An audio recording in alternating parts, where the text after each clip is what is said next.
Énormément de personnes sont dans un cercle vicieux où elles enchaînent les relations toxiques et ont l'impression d'attirer des personnes toxiques. Alors dans cette 8e vidéo de la série Invisible Accessible, je vous explique comment cela survient, comment briser le cercle vicieux et ainsi faire place à la croissance spirituelle. Alors, première chose, tout cercle vicieux est une investigation. Alors là, je m'explique. Dans la dernière vidéo, j'ai expliqué comment on décide tous nos types d'âmes, nos missions de vie, nos désirs, nos défis à venir pour la prochaine incarnation. Donc, les investigations, ça peut survenir de deux façons différentes. Alors, soit que dans des vies antérieures, on a beaucoup vécu de relations toxiques et on s'est retrouvé toujours coincé. On n'a jamais été capable d'y mettre fin. On a toujours été dans la position de victime. Donc, on n'a jamais appris de leçons d'empuissancement. Et puis, il y a vraiment une leçon à venir apprendre. Alors, dans cette situation-là, quand on est sur le plan astral, on peut décider d'emblée d'avoir une investigation sur les relations toxiques, sur l'abus et de mettre ce type d'expérience ou de personnes sur notre chemin pour que ça vienne nous forcer à apprendre les leçons et à briser le cercle vicieux. Donc ça, c'est par rapport aux vies antérieures. Ça peut aussi tout simplement survenir dans la vie courante.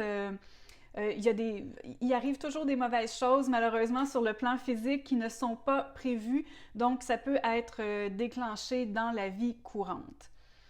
Et puis, quand je parle d'investigation, une investigation, c'est quelque chose qui va toujours revenir dans nos vies. C'est là qu'on sait que c'est une investigation. Ce n'est pas une mission de vie. Une mission de vie, c'est vraiment une grande leçon de vie qu'on veut apprendre et qu'on a à tout absolument décidé qu'on était sur le plan astral. Donc ça, c'est la différence.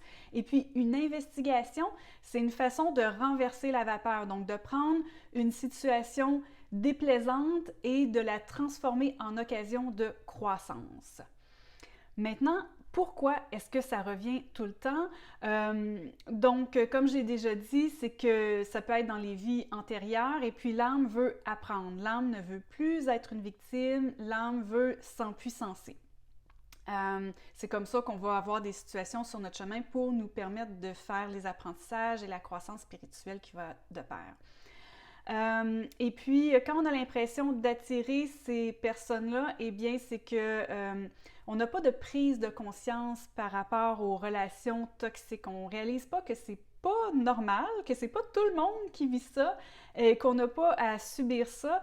Donc, et puis, on va se mettre toujours à voir ces personnes-là sur notre chemin. On ne va pas les reconnaître comme toxiques.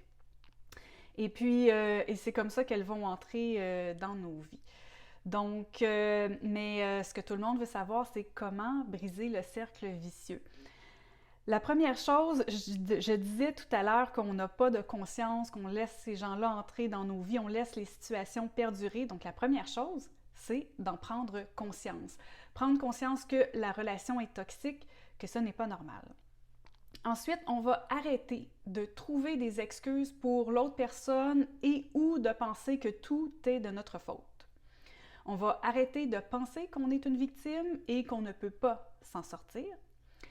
Et on va ultimement prendre le contrôle et mettre fin à la relation.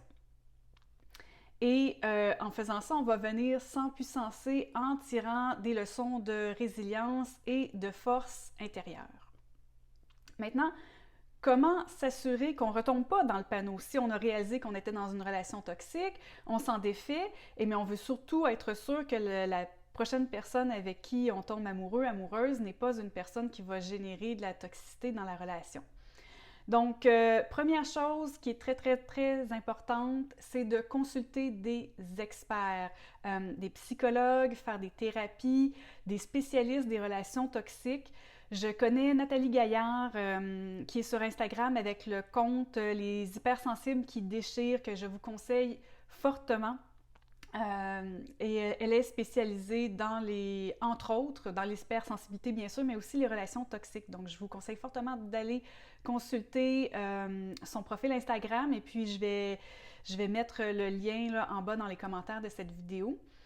Et puis, trouver un psychologue, un thérapeute avec qui ça va vraiment cliquer. Si vous ne trouvez pas tout de suite, cherchez-en un autre. C'est n'importe quoi hein, dans la vie, dans l'amitié, les collègues, ça ne clique pas avec tout le monde. Donc, cherchez vraiment un expert qui va pouvoir vous aider à cheminer, à approfondir les prises de conscience là-dedans.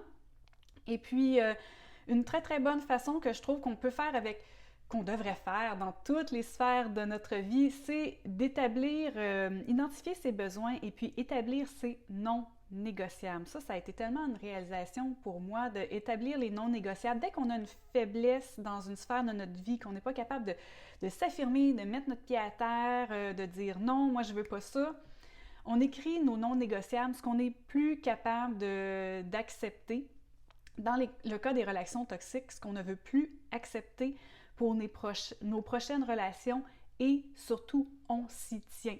Donc, dès que, par exemple, on a une nouvelle relation avec quelqu'un, dès qu'il se passe une chose sur notre liste de non négociables, et on peut en parler, voir si ça peut se régler, mais c'est fini, vraiment. Il faut s'y tenir, c'est important.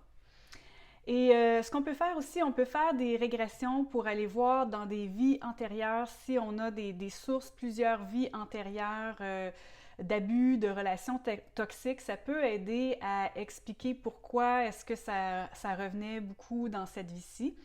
Et puis, pour ce faire, là, il faut voir est-ce que vous avez été initié en régression pour les vies antérieures. Ça peut se faire par l'hypnose aussi.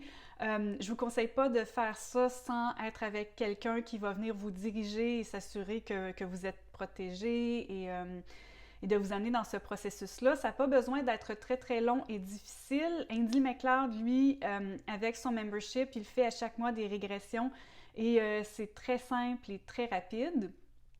Sinon, vous pouvez aussi demander à un médium, à quelqu'un qui canalise, d'aller voir dans vos vies antérieures et puis de vous dire ce qui s'est passé.